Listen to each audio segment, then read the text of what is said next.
Harper decided they needed to turn the tables. He coordinated a fake raid on one of the drug dens the corrupt cops were protecting, creating confusion and drawing their attention away from the investigation. Meanwhile, Daniel and Sarah worked to recover key evidence hidden in the abandoned building where she had been held. Baxter accompanied them, his nose to the ground, sniffing out danger. At one point, they narrowly escaped a trap set by the corrupt cops, an ambush that would have ended their investigation, and likely their lives for good.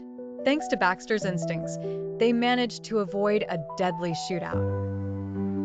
Things escalated further when Harper's cover was nearly blown by a mole within the FBI. They had to relocate to a more secure safe house and develop a plan to expose the mole while still gathering enough evidence to bring down the entire corrupt ring. Sarah proved invaluable here, recalling details and faces that led them to a hidden storage locker full of dirty money and incriminating documents. It all came to a head in a tense confrontation at a remote warehouse.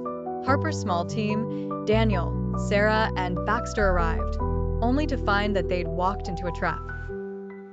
The corrupt cops were waiting for them, armed and ready. "Looks like you've been doing some digging," sneered the lead officer, a burly man with cold eyes. But this is where it ends.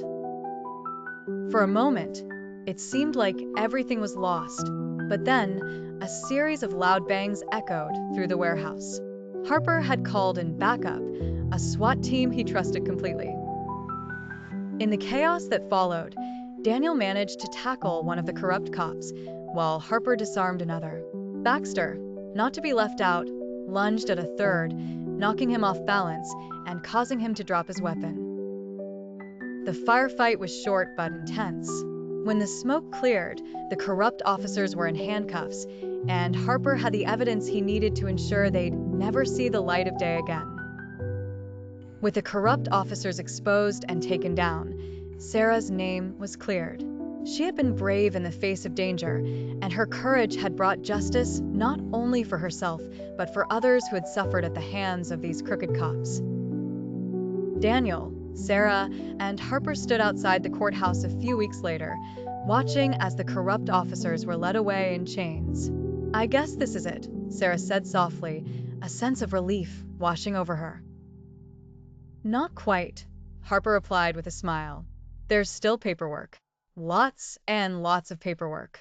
They all laughed, even Baxter, who barked happily as if joining in. As they walked away, the sun setting behind them, they knew they had formed a bond that would last a lifetime, a bond forged in trust, danger, and a shared determination to see justice done. In the weeks that followed, the story of the takedown spread like wildfire.